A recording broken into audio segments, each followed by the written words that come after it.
नमस्कार मंडळी, welcome back to my channel Gapshap बँडेड. चला तर पाहूया श्री रामचरितमानस या पुस्तकाचा पुढचा भाग. हे सखी, हे जे आमचे हितचिंतक म्हणवितात ते सर्व कौतुक पाहणारे आहेत. यापैकी कोणीही गुरु विश्वामित्रांना समजावून का सांगत नाहीत की हे श्रीराम लहान आहेत, ज्यांच्यासाठी असा आग्रह धरणे चांगले नव्हे.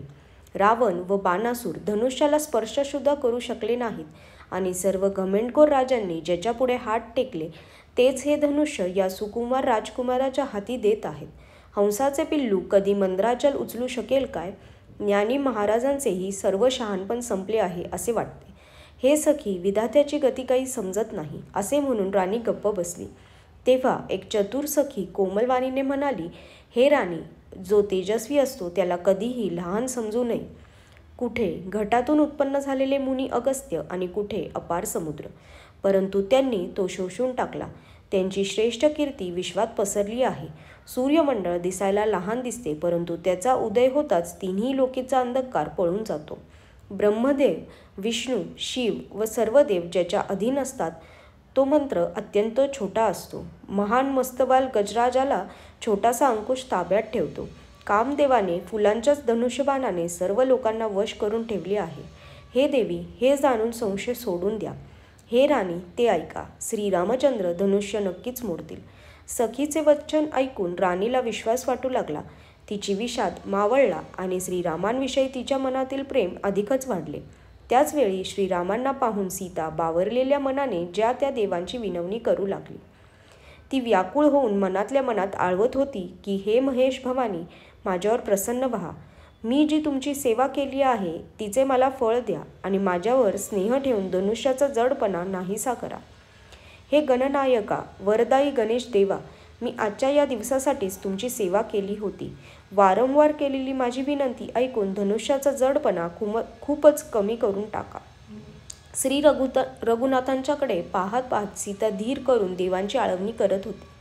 तिच्या नेत्रात प्रेमाश्रू भरले होते आणि शरीर रोमांचित झाले होते. डोळे भरून श्रीरामांचे लावण्य पाहताना पित्याच्या पणाची आठवण येताच सीतेचे मन क्षुब्ध झाले.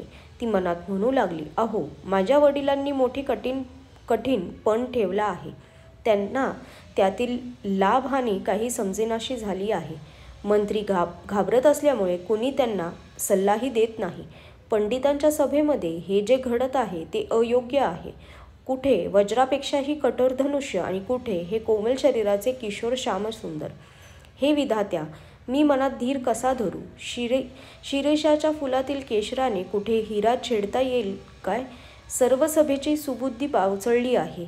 म्हणून हे शिवधनुष्या, आता मला तुझाच एक आधार आहे. हे धनुष्य तू आपला जडपणा लोकांच्यावर टाकून व श्रीरामांचे सुकुमार शरीर पाहून हलका हो. अशा प्रकारे सीतेच्या मनातील मोठी व्यथा लागून राहिली होती. निमेषाचा एक अंशसुद्धा तिला युगासारखा वाटत होता. प्रभू श्रीरामचंद्रांना पाहून नंतर पृथ्वीकडे पाहणाऱ्या सीतेचे चंचल नयन असे शोभत होते जणू चंद्रमंडलरूपी जलरूपी कलशात कामदेवाच्या 2 मासोळ्या खेळत होत्या. सीतेच्या वाणीरूपी भ्रमरीला तिच्या मुखरूपी कमळाने कोंडून ठेवले होते. लज्जारूपी रात्र पाहून ती प्रकट होत नव्हती. ज्याप्रमाणे एखादा कंजूस कोपऱ्यातच सोने गाडून ठेवतो त्याप्रमाणे तिच्या नेत्रातील पाणी कोपऱ्यातच थबकले होते.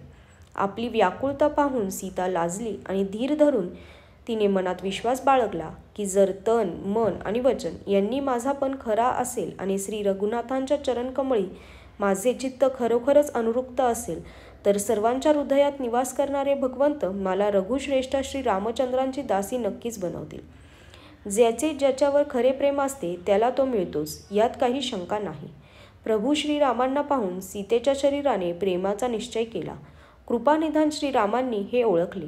त्यांनी सीतेकडे पाहून धनुष्याकडे असे बघितले की गरुड जसा छोट्याशा सापाकडे बघतो.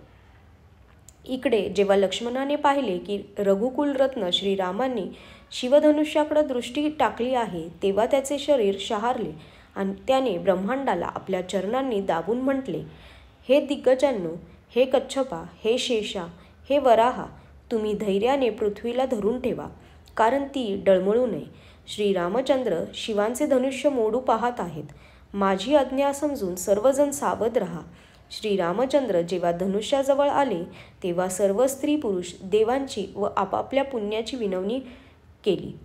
सर्वांचा संशय आणि अज्ञान, नीच राजांचा अभिमान, परशुरामांचा प्रचंड गर्व, देव व मुनींची व्याकुळता, भय, सीतेची चिंता, जनकांचा पश्चाताप आणि राण्यांच्या दारुण दुःखाचा दावानल हे सर्व शिवांच्या धनुष्यरूपी मोठे जहाज मिळाल्याने समूह बनवून त्यावर आरूढ झाले.